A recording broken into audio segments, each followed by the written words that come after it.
video, disinformation, any reaction po? Okay lang, maraming salamat. Basta Galing nga mangga doon, hindi siya makangiti. Sino ba naman makangiti? Napahiya ka doon sa loob ng Senado. Hindi puta. Sinakluban siya, parang sinakluban siya ng kalalaw doon sa loob ng Senado eh. 'Di ba? Napahiya sa kay Senator Kiko Pangilinan tsaka kay Senator Subiri, 'di ba? Nakakahiya kasi yung ginawa niya, 'di ba? Gumawa sila ng mga propaganda na video. Masyadong desperada talaga kasi hindi nag-work ang kanilang counter-attack, 'di ba? Hindi din nag-work yung baril-barilan nga Pike. Hindi nag-work ang luha ni Pia. Hindi nag-work ang Pokemon ni Cayetano.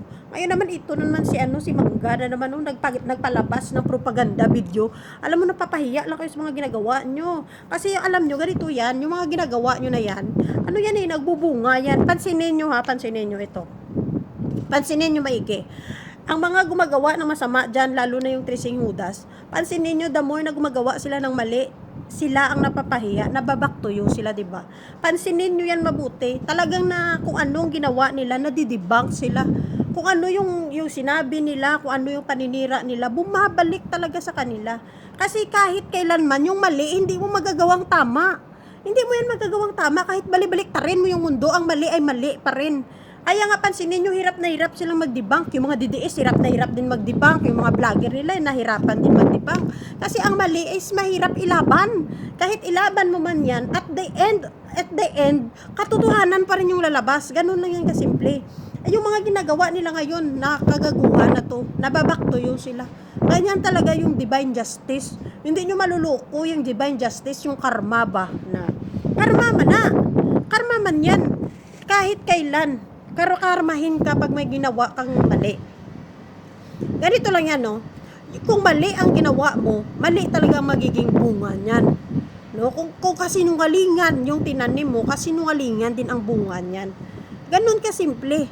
Kailan pa ba nagbunga ang kasinungalingan? 'Di ba? Hindi yan magbubunga ng katotohanan, kasinungalingan pa rin. Kaya kahit anong bago nyo pa dyan ng mga propaganda nyo, hindi na mag-work yan. Lalong-lalo na sa panahon ngayon. Alam nyo bakit? Kasi digitalize na tayo. Isang salita mo lang dyan, recorded na agad yan. Isang galaw mo lang, kita na agad ng lahat. Ganun kasimple. Yung mga gawain nyo ay may Marcos noon. Kasi ito yung mga gawain ng mga mostly ng mga politiko, yung propaganda ba? Propaganda. Hindi nyo na magagamit ang propaganda na paninira style. Alam nyo bakit? Kasi digitalize na tayo, lahat makakapag-research na kasi may internet. Lahat makikita na kasi naka-online na, may mga CCTV, may mga videos, 'di ba? Lahat makikita na ng taong bayan, automatic naka-live kayo diyan, oh. Kitang-kita talaga yung mga galaw nyo, yung salita nyo. Kaya yung ginagawa nyo na yan, na mga paninira at propaganda, hindi na talaga mag-work yan. Baguhin nyo yung strategy nyo. Baguhin yung strategy nyo kasi hindi na yan iipikto sa taong bayan. No? Hindi na yan iipikto. Nakakahiya lang yan, nakakahiya yung ginawa nyo. Na kayo lang din napapahiya sa mga kagagawan nyo. 'Di ba? Pansinin nyo yung mga sinisiraan nyo, naapektuhan ba sila? Hindi. Hindi sila naapektuhan yung mga pinagsisiraan nyo dyan. Sino ang naapektuhan? Sino yung nababaktuyo? Kayo. Kayo yun. Kasi kayo ang gumagawa ng mali.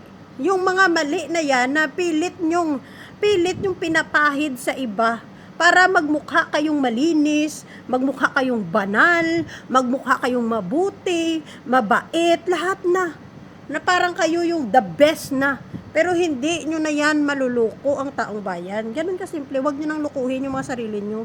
Hindi nyo na mauuto ang mga Pilipino. Yung mga tanga-tanga lang na didiis na mga nabuhay pa sa Homo sapiens, mga erectus, mga panahon ng bato, na mga didiis na hindi alam kung paano mag-research. Yun lang yung naluluko nyo. Pero mostly ng Pilipino ngayon, talagang matatalino na. Talagang matatalino lang. Si Sarah lang naman di marunong maggamit ng computer. Halos lahat ngayon kahit bata nag-aagawan pa yun sa computer. Si Sarah lang yung hindi marunong mag-computer. Kaya yung mga DDS ganyan din yan, oh. Pabupos-bupos kaya di marunong mag-research sa Google.